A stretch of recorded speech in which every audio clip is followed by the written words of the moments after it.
2 தீமோத்தேயு புஸ்தகம் 1 அதிகாரம் 7வது வசனம். 2 தீமோத்தேயு 1:7 பக்கம் 291 புதிய ஏற்பாட்டில்.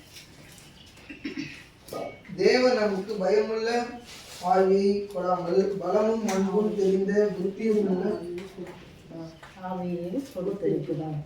இன்னைக்கு நம்ம பார்க்க போற காரியம் பலமும் அன்பும். இதெல்லாம் நம்ம பார்க்க போறோம். ஏன்னா இது தமிழ்ல வெறுமனே பலமும் அன்பும் இது வெர்சஸ் இதுங்கிற மாதிரி வந்துருச்சு. ஆனால் இதை நம்ம புரிந்து கொள்ளலாம். அன்பு இருக்கிற இடத்துல கட்டாயமாக பலம் இருக்கும். அப்போ பலமும் அன்பும் சேர்ந்து தான் நமக்கு ஆண்டவர் கொடுத்துருக்கிறாரு. அன்பை குறித்து இப்போ கூட பேசினாங்க, ஆராதனையெல்லாம் சொன்னாங்க பாருங்க.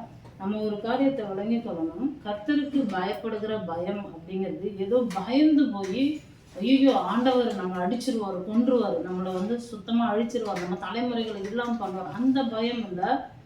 ஆண்டவருக்கு நான் எதையாவது செய்யணும்னு நினைச்சா எவ்வளோ பெரிய பயப்படுத்துகிற சூழ்நிலை வந்தாலும் ஆண்டவர் பார்த்துக்குவார்னு அவர் மேலே ஒரு மரியாதை கலந்து அன்பு வச்சிருக்கோம் பார்த்தீங்களா?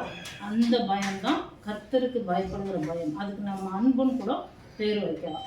அதே போல இந்த பயம்ங்கிறது உலகத்துல இருக்கு பாருங்க. கர்த்தருக்கு பயப்படுகிற பயத்துல வாழ்ந்துட்டோம்னா இந்த பயங்கள்லாம் நம்ம கிட்ட வராது, நம்ம கிட்ட சேராது பாருங்க. ஏன்னா உலகத்துல நிறைய பயம், எதுக்கெடுத்தாலும் பயம். மழை வந்தா பயம், புயல் வந்தா பயம், காற்றடிச்சா பயம், நண்பர்கள் சரியா பேசலன்னா பயம், காலேஜ்ல சரியா காரியங்கள் போலன்னா பயம், அப்போ வேலை செய்யற இடத்துல காரியங்கள் சரியா போலன்னா பயம், குடும்பத்துல மனைவி கணவன் பெற்றோர் மத்தியில பிள்ளைகள் மத்தியில ஒரு பயம், எல்லா இடத்துலயும் பயம் இருந்துகிட்டே இருக்கு பாருங்க. ஆனா இந்த பயம்ங்கிறதுக்கு எப்படி விளக்கம் கொடுக்குறாங்க அப்படின்னு பார்த்தா, ஃபேக் எவிடன்ஸ் அப்பியரிங் ரியல், அதாவது மாயமான ஒரு காட்சி உண்மை போல தோன்றுகிறதுன்னு சொல்றதை விட ஏமாத்துதுன்னு சொல்லலாம். ஆனா நான் இதுக்கு ஒரு அர்த்தம் கண்டுபிடிச்சிருக்கேன். அதுதான் உண்மையில ஃபாதர்ஸ் எட்டர்னல் அகாப்பே ரிசரக்டட், ஆண்டவருடைய நித்தியமான அன்பு உயிர்த்து எழுந்துருது.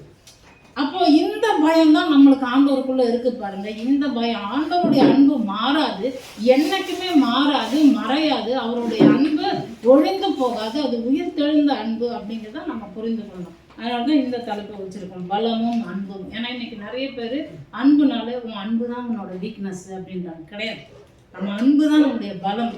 இவங்க சொல்ற அன்பு இல்லை, உலகத்துல சொல்றாங்க பாருங்க, அன்பு வச்சா அவ்வளவுதான் ரொம்ப ஆயிரும். இல்லை இல்லை, இந்த அன்பு வேற. இந்த அன்பை புரிந்து கொண்டா இந்த அன்புக்காக நம்ம பலத்தோடு செய்யணும். எதுனாலும் தைரியமா ஓடி வந்துருவோம் பாருங்க. ஏன்னா இந்த பலமும் அன்புங்கிற இந்த வார்த்தை எப்படி வருதுன்னா, இந்த பலம்ங்கிறத டூனமிஸ்னு கிரேக்க மொழியில மொழிபெயர்க்கிறாங்க, அன்புங்கிறத கிரேக்க மொழியில அகாப்பேன்னு மொழிபெயர்க்கிறாங்க. அதை நம்ம பார்க்கறதுக்கு முன்னாடி, அதை தெரிந்து கொள்றதுக்கு முன்னாடி ஒரு நிமிடம் நம்மளுடைய வேதாகம புத்தகத்தை நம்ம கைகளில் ஏந்தி நம்ம ஒரு அறிக்கையை செய்யலாம். ஏன்னா இந்த அன்பை குறித்து நம்ம புரிந்து கொள்ளணும். இந்த அன்புக்காக தான் தேவன் நம்ம கிட்ட இந்த புத்தகத்தையே கொடுத்துருக்கிறாரு. இதையெல்லாம் விளங்கி கொள்ளும்படி உங்கள் கரங்களில் இருக்கிற உங்களுடைய வேதாகம புத்தகத்தை எடுத்து நம்ம அறிக்கை செய்யலாம். இது என் தேவனாகிய கர்த்தர் என் மீது அன்பு வைத்து எனக்காகவே நான் அவர் மீது அன்பு கூறும்படி கொடுக்கப்பட்ட அற்புதமான அன்பின் கடிதம். இது என்னை குறித்து, என் குடும்பத்தை குறித்து, என் வீட்டை குறித்து, என் எதிர்காலத்தை குறித்து, தேவனோடு கூட இருக்கிற உறவை குறித்து என்ன சொல்லுகிறதோ அதுவே நான். இதில் சொல்லி இருக்கிற வார்த்தைகளுக்கு நான் கீழ்ப்படிந்து என் தேவனோடு கூட நித்திய உறவிலே நான் உறவாடும்படிக்கு இவைகளை புரிந்து கொண்டு தேவனுடைய வார்த்தைகளுக்கு ஒவ்வொன்றிலும் என்னுடைய அன்பை நான் வெளிப்படுத்தும்படிக்கு தேவனுக்கு கீழ்ப்படிவேன். இயேசுவின் நாமத்தில் ஆமென். இந்த அன்பு ரொம்ப முக்கியம் பாருங்க. ஏன்னா உலகமே அன்புல தான் சுத்துது. இன்னைக்கு கூட பாருங்க, ஆட்டோவில் வந்துட்டு இருக்கும்பொழுது ஒரே அன்பு, லவ் பயங்கர லவ் பாட்டுலாம் ஓடிட்டு இருக்குது. ஆனால் யோசிச்சு பாருங்களேன், நிறைய வீடுகளை நம்ம பார்ப்போம், அந்த மாதிரி சாங்கை தான் கேட்பாங்க. அவங்களோட அன்பு நிற்கும். அவங்க அன்பு நிற்கும் போது அதுக்கிட்ட எரிஞ்சுதான் விடுவாங்க இவங்க. அப்போ அது உண்மையான அன்பு இல்லை பாருங்க. அந்த அன்புல ஒரு பலமே இல்லை, அது வீக்னஸாக இருக்குது. ஆனால் இந்த அன்பு அப்படிப்பட்டதில்லை. ஆண்டவருடைய அன்பு நித்தியமான அன்பு, கைவிடாத அன்பு, பிழையில்லாத அன்பு, மாசற்ற அன்பு. அந்த அன்பு எப்படிப்பட்டதுங்கிறத வேதமே நம்மளுக்கு விளக்கி சொல்லுது. 1 யோவான் 4:18-19 பக்கம் 329 புதிய ஏற்பாட்டில். 1 யோவான் 4:18-19 வாசிக்கலாம். அன்பிலே பயமில்லை. பூரண அன்பு பயத்தை புறம்பே தள்ளும். பயமானது வேதனை உள்ளது. பயப்படுகிறவன் அன்பில் பூரணப்பட்டவன் அல்ல. அப்ப அன்பு என்ன பண்ணுது? பயத்தை புறம்பே தள்ளுது. அப்ப இந்த அன்புக்காக தான் இங்க ஓடிவோம். காத்து புயல் எது அடிச்சாலும் இந்த அன்பு நம்மளை நெருக்கி ஏவோம்னு வேகம் சொல்லுது. பவுல் சொல்றாரு பாருங்க, கிறிஸ்துவின் அன்பை விட்டு நம்மளை ஒருத்தராலையும் பிரிக்கவே முடியாது. அந்த வசனத்தை கூட நம்ம வாசிக்கலாம். ரோமருக்கு எழுதின நிருபம் 8வது அதிகாரம் 36, 39, பக்கம் 217, புதிய ஏற்பாடு 217.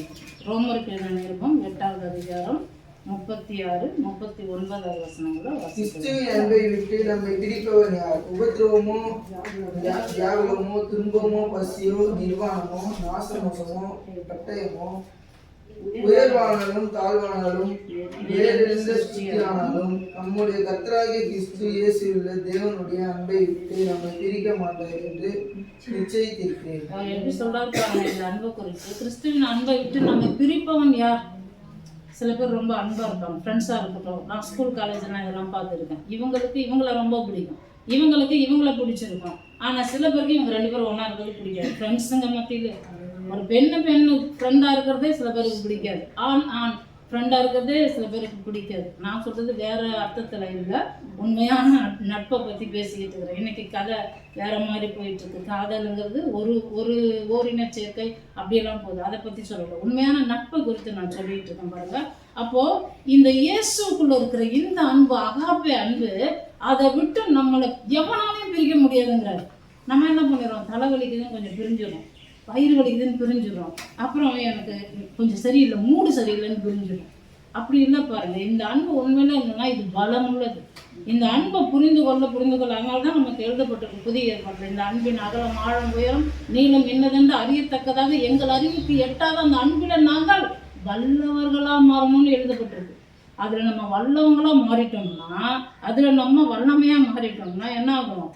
நம்ம எப்போவுமே அந்த விட்டு பிரிய மாட்டோம். அதை பவுல் உணர்ந்திருக்கிறார். பழைய ஏற்பாட்டை கரைச்சி குடிச்ச பவுல் தான் சொல்லியிருக்கிறாரு, புதிய ஏற்பாட்டில் கிறிஸ்துவரை சந்தித்த பிறகு இந்த கிறிஸ்துவின் அன்பை சொல்றாரு பாருங்க. கிறிஸ்துவின் அன்பை விட்டு நம்ம பிரிப்போம் யாராலுமே முடியாதுடா அப்படிங்கிறார் பாருங்க. உபத்திரம் வந்தாலும், வியாகுலம் வந்தாலும், துன்பம் வந்தாலும், பசி வந்தாலும், நிர்மாணம் வந்தாலும், நாசம் மோசம் பட்டியம், எதுவுமே நம்மளை பிரிக்கவே முடியாது, எதுவும் பிரிக்க முடியாது. ஆனால் இன்றைக்கி என்ன பண்ணணும்? இந்த காரியம் ஒரு பிரிச்சிருமோ, இந்த காரியம் எனக்கு பலவீனப்பட்டுருமோ, இது என்னை ஒதுக்கிருமோ, இவங்க என்ன என் கூட பேசாமல் போயிடுவாங்களோ, இந்த அவமானத்தை நான் சந்திச்சிருவோனோ. அவமானம் வர்ற சூழ்நிலைகள் வரலாம், கண்டிப்பாக வரலாம். ஆனால் சோதனைக்கு உட்படாமல் நம்மளை காப்பாற்றுற ஒரு தேவன் இருக்கிறாரு. அவருடைய அன்பு அப்படிப்பட்டதுங்கிறத நம்ம புரிந்து கொள்ளணும். சில பேர் நம்ம நம்புவோம், அவங்க என்ன பண்ணுவாங்க? கரெக்டாக அந்த விஷயத்தை செய்ய வேண்டிய நேரத்தில் கைவிட்டுருவாங்க. அப்போ நம்மளுக்கு எப்படி இருக்கும்? சரி, உலகத்தில் யாருமே அன்பு இல்லைன்னு ஒருத்தரை பார்த்தே நம்ம அப்படி ஃபீல் பண்ணணும். அப்போ சந்திக்கிற நபரெல்லாம் நம்ம அன்பு செலுத்தும் பொழுது கைவிடும் பொழுது அப்போ தான் வழங்க ஆரம்பிக்கும் உண்மையான அன்பு, அகாப்பே அன்பு, கைவிடாத அன்பு, நம்மளை விட்டு விலகாத அன்பு, எப்பொழுதும் நேசிக்கிற அன்பு, இந்த நித்திய உறவு இயேசுவின் அன்பு அப்படிங்கிறது நம்மளுக்கு வழங்க ஆரம்பிக்கும். அதுலேயே 39 பாருங்க, உயர்வானாலும் தாழ்வானாலும். நம்மக்கிட்ட பணம் சேர நம்ம கொஞ்சம் நல்லா இருக்கணும், நல்லா படித்து நல்லா மார்க் எடுக்கும்போது சில ஃப்ரெண்ட்ஸ் எல்லாம் நம்மளுக்கு வருவாங்க, சில உறவுக்காரங்களும் தேடி வருவாங்க. ஆனால் நம்ம தாழ்மையாக இருக்கும்பொழுது, நம்ம சூழ்நிலை சரியில்லாமல் இருக்கும்பொழுது என்ன பண்ண மாட்டாங்க? கண்டுக்கவே மாட்டாங்க. நம்ம பேரே அவங்களை மறந்துடும், நம்ம அவங்களுடைய தோற்றத்தில் இருக்கவே மாட்டோம், அவங்க ஃபேமிலியிலே நம்ம பேரை சுத்தமாக மறந்து போயிடுவாங்க. ஆனால் இந்த அன்பு பாருங்க, ஆண்டவருடைய அன்பு பலம் உள்ளது, அது நம்மளை கைவிடாது. அதனால இந்த அன்பை நம்ம ருசிக்க ஆரம்பிச்சிட்டோம்னா இயேசுவுக்காக நம்ம நிற்க ஆரம்பிப்போம். ஏன்னா நமக்காக எதுவுமே அவர் கைவிடலையே, எந்த நிலையிலும் நம்மளை விட்டு அவர் விலகவே இல்லையே. பாருங்க, கர்த்தராகிய கிறிஸ்து இயேசுவுள்ள தேவனுடைய அன்பை விட்டு நம்மை பிரிக்க மாட்டாது என்று நிச்சயத்திருக்கிறேன். எனக்கு நிச்சயமா தெரியுங்கிறார். இந்த நிச்சயம் நம்மளுக்குள்ள இருந்ததுன்னா சபையை மிஸ் பண்ண மாட்டோம். ஒவ்வொரு வாரமும் ஒவ்வொரு கூட்டத்துக்கும் ஓடி வருவோம். இந்த நிச்சயம் நம்மளுக்குள்ள இருந்ததுன்னா கிறிஸ்துவர்களுக்குள்ள இருக்கிற அந்த அன்பு பாருங்க, அகாப்பே அன்பு, அதை மிஸ் பண்ணவே மாட்டோம். இதெல்லாம் நம்ம விளங்கி கொள்ள முடியும். அதே போல இன்னொரு வசனத்தை கூட வாசிக்கலாம். எபிரேயர் 2:16 வாசிக்கலாம். 299வது பக்கம், எபிரேயர் 2:16. ஆதலால் அவர் தேவதூதருக்கு உதவியாக கைப்படாமல் ஆபிரகாமின் சந்ததிக்கு உதவியாக கை கொடுத்தார். அப்ப ஆண்டவர் பாருங்க, இந்த பிரிக்க முடியாத அன்புன்னா பாருங்களேன், தேவதூதர்கள் யாரு? ஏற்கனவே இருந்தவங்க, மனுஷன் அப்புறமா தான் உருவாக்கப்பட்டான் இல்லையா? ஏற்கனவே இருந்து அவங்களுக்கு அவர் பெருசான உதவி செய்யல. அவங்கெல்லாம் அவரை பார்த்து பயப்படுறாங்க. எப்படி நம்ம தெரிஞ்சுக்கலாம், வசனம் வாசிக்கலாம். ஏசாயா தீர்க்கதரிசன புஸ்தகம் 6வது அதிகாரம் 2-3 வாசிக்கலாம். ஏசாயா 6:2-3 வசனங்கள், பக்கம் 812 பழைய ஏற்பாட்டில்.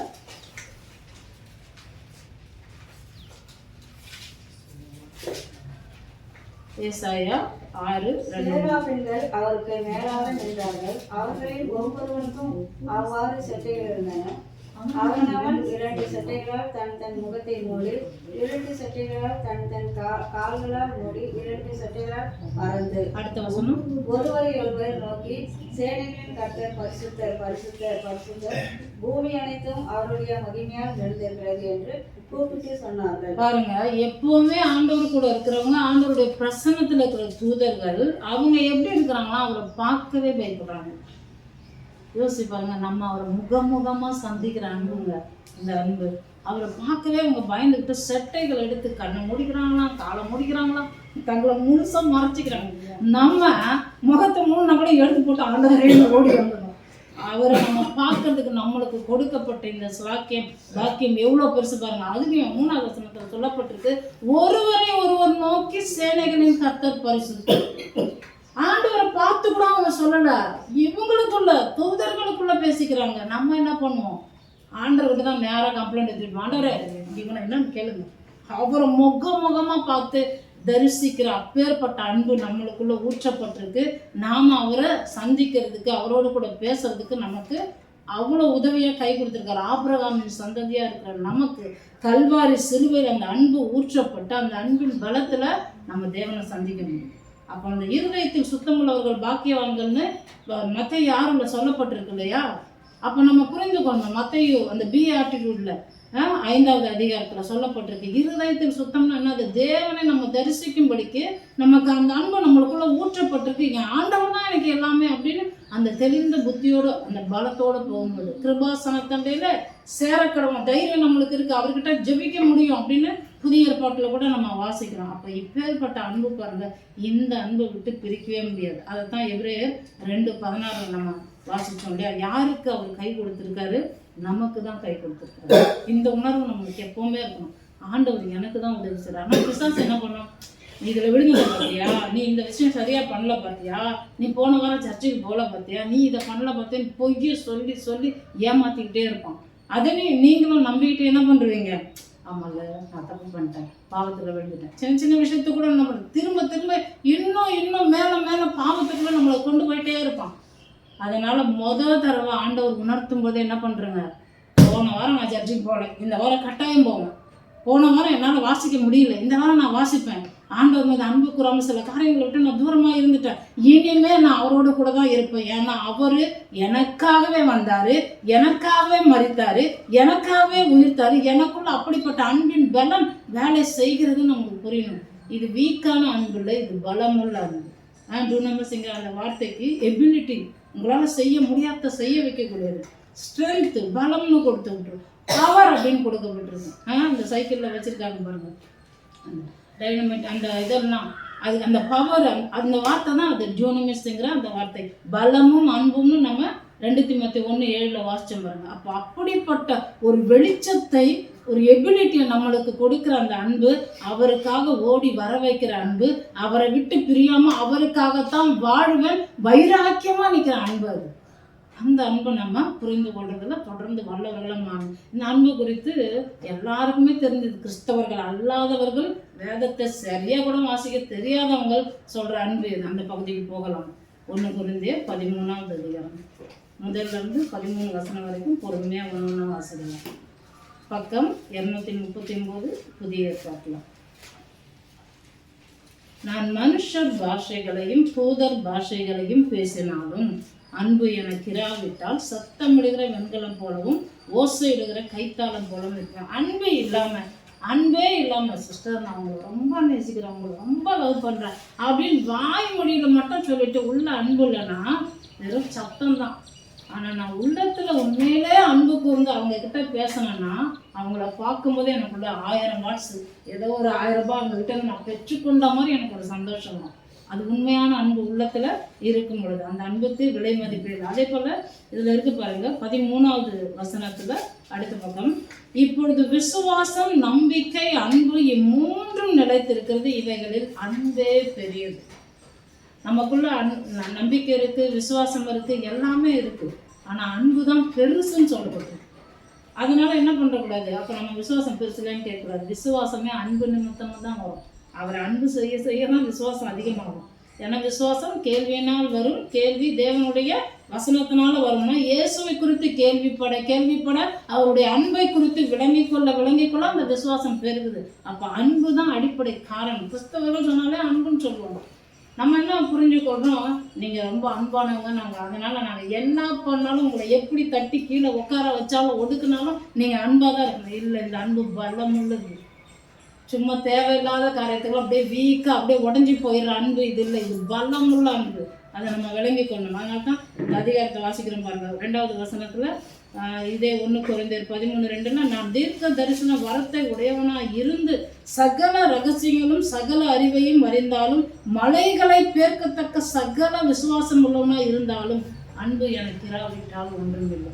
நான் எவ்வளோ பெரிய ஆள், படித்தவன், பயங்கரமான பேர் எடுத்தவன், என்னோட பேர் ஒன்று போதும் கேட்டாலே நடுங்குவாங்க. கொரோனானால சில பேருக்கு பயம் வந்துச்சுல்ல அந்த டைமில், அந்த மாதிரி சிலரோட பேரை கேட்டாலே ஒரு பயம் வந்தாலும் நல்லா புரிஞ்சுக்கணும். இந்த அன்பு இருந்துருச்சுன்னா, ஆண்டவருடைய அன்பு நம்மளுக்குள்ளே இருந்ததுன்னா வேறு எதுவுமே நம்ம பெருசாகவே நினைக்க மாட்டோம். 3வது வசனத்தில் சொல்லப்பட்டிருக்கு, எனக்கு உண்டான யாவற்றையும் நான் அன்னதானம் பண்ணினாலும் என் சரீரத்தை சுட்டடிக்கப்பட்டுவதற்கு ஒப்பு கொடுத்தாலும் அன்பு எனக்கு இராவிட்டால் பிரயோஜனம் இல்லை. இந்த அன்பு நம்மளுக்குள்ள ஊற்றப்படணும். ஏன்னா இது சபைக்குள்ள காணப்படுகிற ஒரு அன்பு. கிறிஸ்தவர்கள் மத்தியில் கிறிஸ்துவுக்குள்ள இருக்கிற அன்பு ஊற்றப்பட்டிருக்கு. இதில் நம்ம ரொம்ப தெளிவாக இருக்கணும். அதனால தான் பலமும் அன்புன்னு வச்சுருக்கோம், வெறும் அன்புன்னு சொல்லாமல். அதுவே போடப்பட்டிருக்கு. வசனமே அப்படி சொல்லுது, இது பலம் உள்ளது, அவருக்காக பலத்தோடு எல்லாவற்றையும் செய்யக்கூடியது, சகிக்கக்கூடியது. அதே போல் பாருங்க, அன்பு நீடிய சாந்தம் தயவு உள்ளது. நம்மளுக்கு சட்டுன்னு கோபம் வருதுன்னா அப்போ நம்ம இன்னும் அன்புல சரியாக வளரலன்னு அர்த்தம். ஏன்னா அன்புங்கிறது ஃபீலிங் கிடையாது. நம்ம நிறைய டைம் அவங்க பார்த்தாலே எனக்கு பிடிக்கல, இவ பேசினாலே எனக்கு பிடிக்கல, ஃபீலிங் இல்லை. அவங்க பேசினா எனக்கு எவ்வளோ காதுக்கு இனிமையாக இருக்குது தெரியுமா, ஃபீலிங் கிடையாது. இது அன்பு ஆக்ஷனில் நம்மளுடைய செய்கையில் காண்பிக்கணும். அவனை எனக்கு பிடிக்கல தான், அவன் போட்ட ட்ரெஸ்ஸும் பிடிக்கல, அவன் ஹேர் கட்டும் பிடிக்கல, ஆனால் அவன் கிறிஸ்துவின் பிள்ளையாக இருக்கிறான், கிறிஸ்துவை ரொம்ப நேசிக்கிறான், அதனால் நான் அவனை நேசிச்சே ஆகணும். அது என்னுடைய அன்பின் நடத்தையை காண்பிக்கிறது. அதே போல் பாருங்க, அன்புக்கு பொறாமை இல்லை, அன்பு தன்னை புகழாது, இருமாப்பா இராது. என்னெல்லாம் இல்லை அன்புல, இந்த அன்புல இதெல்லாம் இல்லை, ஆனால் நமக்குள்ளே இருக்குன்னா நம்ம அன்புல ஒழுங்காக இல்லைன்னு. அப்போ போய் அயோக்கியமானதே செய்யாது, தற்பொழுதை நாடாது. இன்னைக்கு நிறைய ஒரு ஒரு ஒரு ஆய்வு செஞ்சிருக்கிறாங்க. கிறிஸ்தவர்கள் மத்தியில் தான் விவாகரத்தோட எண்ணிக்கை அதிகமாக இருக்கான், கிறிஸ்தவர்கள் மத்தியில் தான் சண்டை அதிகமாக இருக்கான், கிறிஸ்தவர்கள் தான் அநியாயத்துக்குள்ளே போயிடுறாங்க. ஒரு ஆய்வு சொல்லிட்டு இருக்கு. ரொம்ப ஆச்சரியமாக இருக்குது பாருங்கள் இந்த காரியங்கள். ஏன்னா இந்த அன்பை குறித்து புரியல. உலகத்தில் இருக்கிற அன்பை நம்ம புரிஞ்சு கொள்கிறோம். கர்த்தர் மேலே அன்பு வைக்கணும்னா கர்த்தருடைய வார்த்தைக்குள்ளே போகணும். இந்த வார்த்தை தான் நம்மளை பலப்படுத்தும். இந்த வார்த்தை தான் அந்த அன்பை குறித்து நம்மளுக்கு உள்ள வெளிச்சத்தை கொடுக்கும். இந்த வார்த்தையை வாசிக்க அதில் ஒரு வல்லம் இருக்குது பாருங்கள். வாசிக்கும் போது அந்த வல்லமை நம்மளை மாற்றக்கூடியதாக இருக்கிறது. அயோக்கியமானது செய்யாது, அநியாயத்தில் சந்தோஷப்படாமல் சத்தியத்தில் சந்தோஷப்படுது.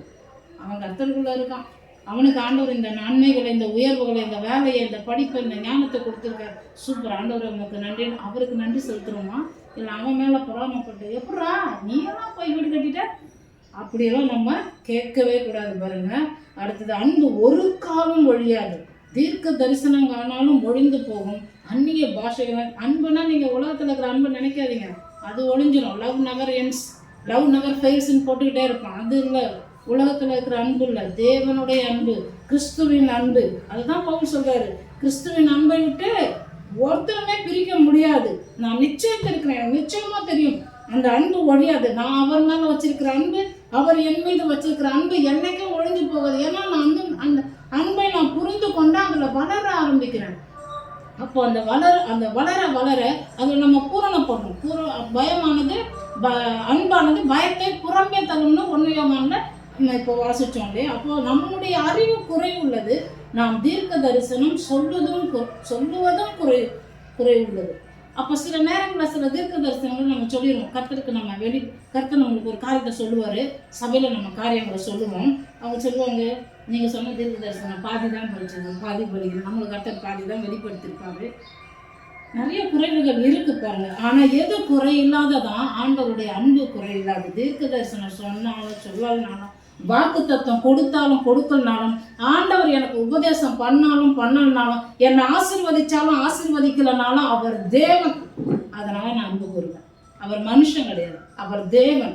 என் தேவனுங்கிறதுனால, என்னை உருவாக்கினவருங்கிறதுனால வாக்கு தத்துவம் நம்ம கேட்டோம் இல்லையா, உன்னை உருவாக்குவேன், உன் கூட இருப்பேன் வாக்கு பண்ணியிருக்காரு. நம்மளை உருவாக்கிடுவார், சூப்பராக உருவாக்குவார். மற்றவங்கெல்லாம் நான் உன்னை பார்த்துக்கிறேன், நான் உனக்கு ஹெல்ப் பண்ணலாம் இருக்கேன்னு சொல்லுவாங்க. உருவாக்குறதுக்கு குலைச்சிருவாங்க நம்மளை போட்டு. நம்ம ஒரு வழி ஆயிடுவோம். ஆனால் கர்த்தர்கிட்ட நம்மளை ஒப்பு கொடுத்துட்டு வச்சுக்கணும். ஆண்டவரே நீங்கள் என்னை உருவாக்குங்க. உங்கள் ஜபத்தில் கேளுங்க, அன்றாட ஜபத்தில் காலையில் என்று அந்த ஜபத்தில் கேட்டுங்க, ஆண்டவரே நீங்கள் என் வாழ்க்கையில் எதெல்லாம் வைக்கலையோ அதெல்லாம் இயேசுவின் நாமத்தான வேரோட பிடுங்கி போட்டுருங்க. நீங்கள் வச்சது உங்கள் சித்தத்துக்கு என்னை ஒப்பு கொடுக்குறேன். உங்கள் அன்பில் நான் நாள்தோறும் வளர என்னை கொடுக்குறான்னு அப்படி ஜெபிச்சு பாருங்களேன். உங்களுக்கு தேவையில்லாத காரியம் உட்காரணும். தேவையில்லாத விஷயங்கள் உங்கள் வாழ்க்கையில் கர்த்தர் அனுமதிக்கவே மாட்டார். நீங்களும் அனுமதி கொடுக்க மாட்டீங்க. நீங்கள் அப்படி தான் இருக்கணும். வெள்ளிக்கிழமை ப்ரேயர்லாம் நம்ம பார்த்தோம் இல்லையா. அப்போ ஆண்டவருக்கு நம்ம அர்ப்பணிக்கும் பொழுது தேவன் என்ன பண்ணுவார், நம்மளை அருமையாக நடத்துவார். நம்ம ஜபத்தில் என்ன பண்ணணும், அவர் இடத்துல ஒப்பு கொடுக்கணும் எல்லாத்தையும். 11வது வசனத்தில், நான் குழந்தையா இருந்த பொழுது குழந்தை போல பேசினேன். குழந்தை எப்படிங்க பேசும், ரொம்ப மழலையாக பேசும், அழகாக பேசும். அது சில நேரத்தில் தப்பு தப்பாக தான் பேசும். அதுக்கு அந்த வார்த்தையை உச்சரிக்க கூட வராது. அதே மாதிரி நம்ம அந்த மாதிரி மழலையாக பேசினா எப்படி இருக்கும், பார்த்தா இவ்வளோ பெருசாக வளர்ந்துருக்கு இப்படி பேசினா சிரிப்பாங்க. இல்லை லூஸாக கலந்துடுச்சா ஏதாச்சும் அப்படின்னு கேட்பாங்க இல்லையா. அப்போ குழந்தை போல சிந்தித்தேன், குழந்தை போல யோசித்தேன். நான் புருஷனான போது குழந்தைக்கு ஏற்றவைகளை ஒழித்து விட்டேன். இன்னைக்கு நிறைய பேர் புருஷன் ஆயிட்டாங்க. புருஷன்னா கணவன் மனைவி அந்த அர்த்தங்க, வளர்ந்த வாலிப பருவத்துக்கு வந்துட்டாங்க. ஆனாலும் என்ன பண்ணுறாங்க, குழந்தை மாதிரி இருக்காங்க. கர்த்தர் ஃபர்ஸ்டெல்லாம் என்கிட்ட ரொம்ப அன்பாங்க. இப்போ என்னன்னே தெரியல, அவருக்கு மூளை சரியில்லை போல். என் ரொம்ப கோபமாக எங்கள் வீட்டில் சரியாக எதுவுமே நடத்த மாட்டார், சரியாக ஆசீர்வதிக்க மாட்டார், என் விருப்பத்துக்கு என்னை விட மாட்டார். இதை செய்யாது, அதை செய்யாது, அதை பண்ணாது, இதை பண்ணாது, ஊழியர்களை வச்சு பிரசங்கங்களை வச்சு என்னை தண்டிச்சுக்கிட்டே இருக்கிற அப்படி நினைக்கிறாங்க. இப்போ நம்ம என்னவாயிட்டோம், புருஷர்களாகிட்டோம். குழந்தை கேட்டதெல்லாம் ஒழிச்சு கட்டிடணும். குழந்தைல நான் கோலி விளையாடிக்கிட்டு இருந்தேன்னா இப்போவும் நான் கோலி விளையாடினா என்ன ஆகுது, வாழ்க்கை விளையாட்டாயிடும். அப்போது நாம் இப்போ எப்படி யோசிக்கணும், கர்த்தருக்குள்ள அவருடைய அன்புல வேறொன்று நின்று சொன்னாங்க பாருங்க, குடும்பம் என்னும் தோட்டம். அப்போ இந்த தோட்டத்தை பாதுகாக்க பண்படுத்த தேவன் எனக்கு ஒரு பொறுப்பை கொடுத்துருக்குறாரு. அதுதான் நம்ம அபிஷேகம்.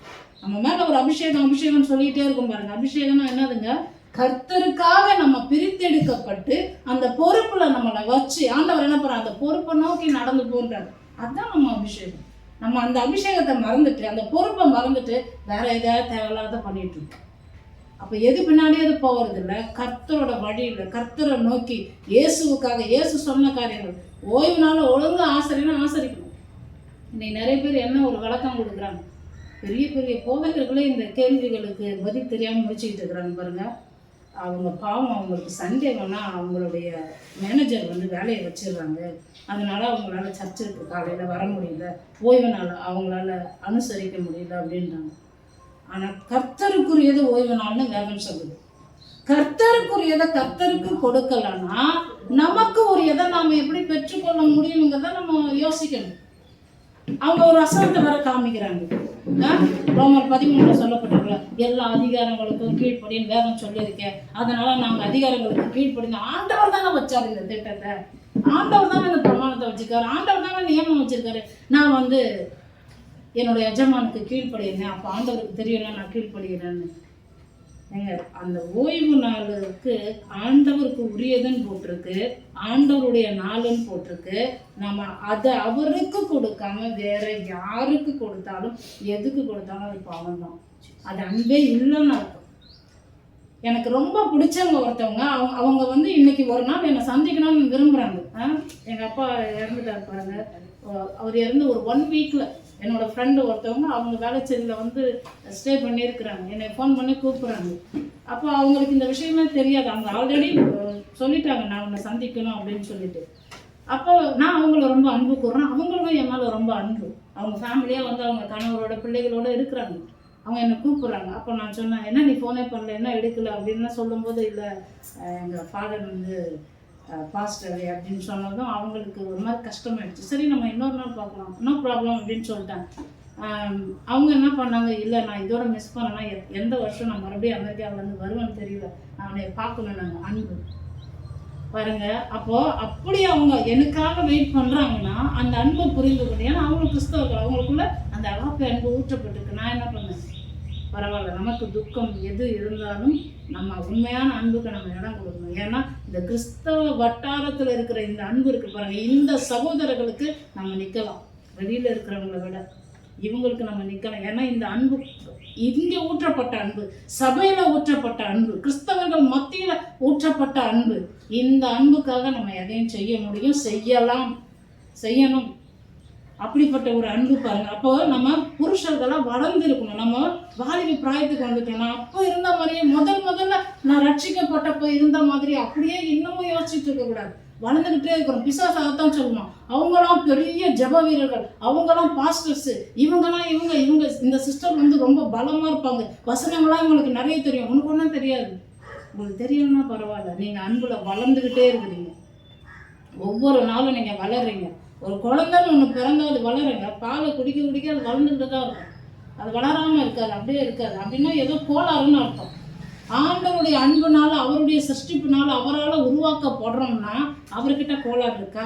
அவருடைய வசனத்தில் கோளாறு இருக்கா? அப்போ நம்ம ஒழுங்காக தானே வளருவோம். அப்போ முதல்ல இருந்த மாதிரியே, நான் ஆரம்பத்தில் சபைக்கு வந்த மாதிரியே இப்போவும் பயந்துக்கிட்டு கர்த்தர்கிட்ட வந்தால் இப்படி ஆகிடுமா அப்படி ஆகிடுமான்னு வரக்கூடாது. கர்த்தருக்காக வருவேன், கர்த்தரை நேசித்து வருவேன். இயேசு கிறிஸ்து எனக்காக ஜீவனையே கொடுத்தாருன்னா அவருக்காக என் ஜீவன் போனாலும் பரவாயில்ல. அதுக்காக உங்கள் ஜீவனை அவர் எடுக்கிறவர் இல்லை. உங்கள் ஜீவனை எடுக்கக்கூடாதுன்னு தானே கொடுத்தாரு. இப்படி வேற விளங்கி கொள்றாங்க பாருங்க. அப்படி இல்லை பாருங்க. அவருடைய அன்பு நீங்கள் ருசிக்கணுங்க. அதை வந்து வார்த்தைனாலும் சொல்ல முடியாது, விவரிக்க முடியாது. சில வேலைகளை நம்ம பக்கத்தில் உட்காந்துருவார், பேசிக்கிட்டே இருப்பார். இதை பற்றி நீ என்ன நினைக்கிற, இந்த விஷயத்தில் நான் உங்க கூட இருக்கேன். அவ்வளோ ஒரு எப்படி சொல்கிறது, அதை நீங்கள் அனுபவிக்கணும். ஒவ்வொரு நாளும் நீங்கள் வேதத்தில் வர கர்த்தருடைய பிரசன்னத்துக்கு வர அவருடைய அன்பு புரிந்து கொள்வீங்க. மனுஷர்கள்கிட்ட காணாத ஒரு அன்புங்க, கண்களால் பார்க்க முடியாத அன்பு, ஆனால் நீங்கள் அனுபவிக்கக்கூடிய, எக்ஸ்பீரியன்ஸ் பண்ணக்கூடிய ஒரு அன்பு. இந்த அனுபவத்தில் நீங்கள் வந்துட்டீங்கன்னா இதற்காக நீங்கள் நிற்பீங்க, நீங்கள் ஓடி வருவீங்க. உங்களுக்கு யாரும் சொல்ல வேணாம், இங்கே நின்றுட்டு மைக்கு போட்டு வாங்க கரெக்டாக ஓய்வு நாளில் சர்ச்சுக்கு வாங்கன்னு சொல்லவே வேண்டாம். நீங்களாக வருவீங்க, நீங்களாம் முன்னாடி வருவீங்க. எவ்வளோ பிரச்சனை நடுவில் வந்தாலும் அதை தாண்டி வருவீங்க. பாருங்க, பிதாவிடம் அன்பு கூர்னதுனால தான் இயேசு கிறிஸ்து நிம்மதியாக படகுல தூங்குறாரு. அவரும் மனுஷன் தானே, புயல் காற்றெல்லாம் அடிக்குது, நிம்மதியாக தூங்கிட்டு இருக்கிறாரு. இவங்களாம் என்ன பண்ணுறாங்க, நாங்களாம் மடிஞ்சு போகிறோமே, உங்களுக்கு கவலை இல்லை. அவருக்கு நல்லா தெரியும் இவனுங்களுக்கு ஒன்றும் ஆகாது, பிதா பார்த்துக்குவாரு, நானும் கூட இருக்கேன். தேவ பிரசன்னத்தில் தான் இவனுங்க இருக்கிறாங்க, கப்பலுக்குள்ளே தான் அவரும் இருக்கிறாரு. தூங்கிட்டு இருக்காரு நிம்மதியாக. நம்மளும் அப்படி தூங்க முடியும். முன்னை காக்கிறவர் உறங்குவதும் இல்லை, அயர்வதும் இல்லை. அவர் தூங்காமல் நம்மளை பார்த்துக்கிறோம்னா நமக்கு நிம்மதியான தூக்கம் வரும். வர வேண்டிய நேரத்தில் கட்டாயம் வரும். சில வேளைகள் நம்மளை அவரே எழுப்பி ஜெபிக்க வைப்பார். அப்போ நம்ம புரிந்து கொள்ள முடியும். இப்பொழுது கண்ணாடியிலே நிழலாட்டமாய் பார்க்கிறோம் 12வது வசனத்தில், அப்பொழுது முகமுகமாய் பார்ப்போம். இன்னைக்கு நம்ம அவரை முகமுகமாக பார்க்கல. தேவனை கண்டவன் ஒருவனும் இல்லையே இருக்கு. சில தரிசனங்கள் ஆண்டவர் தராரு, நம்ம அவரை பார்க்குறோம், அதெல்லாம் ஓகே. ஆனால் இப்போ நேராக அவரை போய் அவர் கூடவே வாழ போகிறோம் பிற்காலத்தில். இப்பொழுது நான் குறைந்த அறிவுள்ளவன், அப்பொழுது நான் அறியப்பட்டிருக்கிறபடியே அறிந்து கொள்ளுவேன். இப்பொழுது விசுவாசம், நம்பிக்கை, அன்பு மூன்றும் நிலைத்திருக்கிறது. அப்போ நம்மளுக்குள்ள எது நிலைச்சிருக்கு? விசுவாசம் நிலைத்திருக்கணும். விசுவாசம் எப்போ நிலைச்சிருக்கோம்? நீங்கள் வசனத்தை கேட்கலாம். இயேசுவை குறித்து கேள்விப்பட அவரை குறித்து உங்கள் காதுகளால் கேட்கணும். நீங்கள் சபைக்கு வராமல் இதில் வளர முடியாது. நீங்கள் வெளியே இருந்துக்கிட்டு நான் கிறிஸ்தவன் சொல்லிக்கலாம், விசுவாசின்னு சொல்லிக்கலாம், எனக்குள்ள இயேசுவை நான் ரொம்ப நேசிக்கிறேன்னு சொல்லிக்கலாம். வெளியே நிறைய பேர் சொல்கிறாங்களே, சபைக்கு வராதவங்க சொல்கிறாங்களே, இயேசுவை எங்களுக்கு ரொம்ப பிடிக்குங்க, அவர் நல்ல சாமிங்க, அவரும் ஒரு சாமிங்க அப்படின்னு சொல்கிறாங்களே. அப்போ நம்ம புரிந்து கொள்ளணும், இந்த மூன்றும் நிலைத்திற்கு இதில் அன்பு பெரியது. எங்கே இந்த அன்பு இவ்வளோ பெருசு? ஏன்னா அவர் மகா பெரியவர். அப்போ அவர் சைஸுக்கு அந்த அன்பை கற்பனை பண்ணுங்க. நம்ம பக்கத்தில் இருக்கிற ஒரு பிள்ளையோ ஒரு ஃப்ரெண்டையோ நம்ம நேசிக்கிறோம், ஒரு ஃப்ரெண்ட்ஷிப்பில் இருக்கிறோம்னா அவங்களுக்குள்ள ஓரளவுக்கு தான் அன்பு இருக்கும். உலகத்தரமாக நான் சொல்லிட்டு இருக்கேன். ஓரளவுக்கு தான் நம்ம மேலே ஒரு சில காரியங்கள் அன்பு கூறுவாங்க, நேசிப்பாங்க, நட்பு கொள்ளுவாங்க, உறவு கொள்வாங்க. ஆனால் அவங்களுக்குன்னு ஒரு குடும்பம் இருக்கும், அதுக்கு ப்ரையாரிட்டி கொடுப்பாங்க. ஆனால் இந்த அன்பு, இந்த பெரிய அன்பு, மகா பெரிய அன்பு, மகா பெரிய பரிசுத்தமுள்ள அகாப்பே அன்பு, கிறிஸ்தவ சபையில் ஊற்றப்பட்ட இந்த அன்பு இருக்குது பார்த்தீங்களா, இதுக்கு நீங்கள் நிர்ணயிக்கவே முடியாது, விலையே சொல்ல முடியாது. இது அப்பேற்பட்ட உயர்ந்த அன்பு. அதனால தான் இதில் என்னெல்லாம் இருக்குன்னு நீங்கள் போட்டிருக்கு பாருங்க. இதெல்லாம் இருக்குது. இது அநியாயத்தில் சந்தோஷப்படாது, சத்தியத்தில் தான் சந்தோஷப்படும். வசனத்தை கேட்டாலே உங்களுக்குள்ள வெளிச்சமும் சந்தோஷமும் வருதா? ஒரு போதகர் சொல்கிறாரு, அவர் சொல்கிறாரு, இந்த அகாப்பேங்கிற அன்புக்கு வெறித்தனமான அன்புன்னு போட்டிருக்காங்க. அதை கேட்கும் போது எனக்கு அவ்வளோ சந்தோஷமாயிடுச்சு. ஆமாம், நம்ம கிறிஸ்து மேலே அப்படிதான் ஒரு அன்பு வைக்கணும். அப்படி இருந்தால் தான் என்ன பண்ணுவோம், நாம் அவருக்காக ஓடி வருவோம், அவர் சொல்கிறத செய்வோம், அவருக்கு கீழ்ப்படிவோம், அவர் மேலே ரொம்ப நம்பிக்கை வைப்போம். சின்ன பிள்ளைங்களை பாருங்கள், அவங்க அப்பா ஒரு ஸ்டெப் மேலே ஏறி நிற்க வச்சுட்டு குதின்னா அது யோசிக்காது. என் டேடி என்னை கேட்ச் பண்ணுவார், அதுக்கு நல்ல நம்பிக்கை, அவர் மேலே அன்பு, என்னை அவர் ரொம்ப லவ் பண்ணுறாரு, என் டேடி என்னை விடவே மாட்டார், அது புரிஞ்சு வச்சுருக்கோம். அது என்ன பண்ணோம், டக்குன்னு குதிச்சிடும். குதியணும் நம்ம செய்கிறோமா? வசனம் சொல்லுது, என்னுடைய கற்பனைகளை கை கொள்ளுங்க, அப்போதான் நீங்கள் என் மேலே அன்பாக இருப்பீங்க, அவைகள் பாரமானவைகளும் அல்லன்னு வசனம் சொல்லுது. அது கஷ்டமே இல்லைப்பா, நான் உன் கூடவே இருந்து உனக்கு எல்லாமே பண்ணுவேன். வாக்குத்தத்தமாக தானே சொல்லுது, உன்னோடு கூட இருப்பேன், உன்னை உருவாக்குவேன், உன்னை சரி செய்வேன், உன்னை பலப்படுத்துவேன், உன்னை நடத்துவேன், உன்னை ஆசீர்வதிப்பேன், உனக்கு ஆரோக்கியத்தை கொண்டு வருவேன், உனக்கு நீடித்த ஆயுசு நாட்களை கொடுப்பேன், உன்னை பல மடங்கு தேசத்துலேயே நான் அதிகாரியாக வாழ வைப்பேன், நான் செய்வேன், உன் கூட இருப்பேன், பயப்படாத. இந்த அன்புல பயம் இருக்கக்கூடாது. கர்த்தருக்கு பயப்படுகிற பயத்தை தவிர வேற பயம் நம்மளுக்குள்ள இருக்கக்கூடாது. நீங்கள் ஈஸியாக சொல்கிறீங்க இருக்கக்கூடாது, எனக்கும் பயம் இருக்குது. பயம் இல்லாமலாம் நான் வரல, வழியிலே எனக்கு பயம்தான். எப்படி போய் சேர்ந்துருவோம்னா, மழை இப்படி அடிக்குது, ஆட்டோக்கு உள்ளே வருதே தண்ணியெல்லாம், எல்லாமே நினைத்தேன். நான் வீட்லேயே ஜாக்கிரதையாக இதுக்கு ஒரு கவரெல்லாம் போட்டு எடுத்துகிட்டு வந்துட்டேன். அப்போ ஒரு பயம் இருக்குதான். ஆனால் அந்த பயத்தில் நிறைய பேர் பின்னாடியே தங்கிடுவாங்க. பயத்தில் முன்ன போக வைக்கிறது தான் கர்த்தருக்கு பயப்படுகிற பயம். அந்த பலம், பயத்தின் மத்தியிலும் நம்ம முன்னாடி நடக்கணும், பயத்தின் மத்தியிலும் ஆண்டவர் தேடணும், பயத்தின் மத்தியிலும், அதுதான் நம்மளுடைய பலம். சில பேர் என்ன பண்ணுவாங்க, வேண்டாம் விட பார்த்துக்கலாம், அது உலகத்தரமான அன்பு. நம்ம யூடியூப் போதனையில் இருக்கும் பாருங்க, 4 வித நிலம், 4 வித இருதயம், 4 வித மனிதர்கள்னு ஒரு போதனை இருக்கும், கேட்டு பாருங்க. எப்படிப்பட்ட கேரக்டர்லாம் இருக்கிறாங்க. தங்களுக்கு வேணுங்கிறதுக்காக எல்லாரையும் போட்டு நாசம் பண்ணுவாங்க. குடும்பத்தில் இருக்கிறவங்க, இவங்க பழகிறவங்க, இவங்க தான் மேலே உயர்ந்து இருப்பாங்க. அப்படிப்பட்டவர்கள் மத்தியிலலாம் இந்த அன்பு நம்மளை ஜெயிக்க வைக்கும்.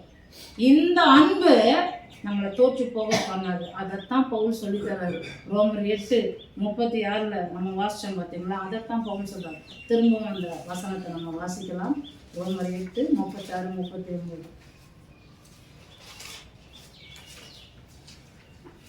கிறிஸ்துவின் அன்பை விட்டு நம்மை பிரிப்பவன் யார்? நம்மளை யாராலுமே பிரிக்க முடியாதுங்க, எந்த மனுஷனும்.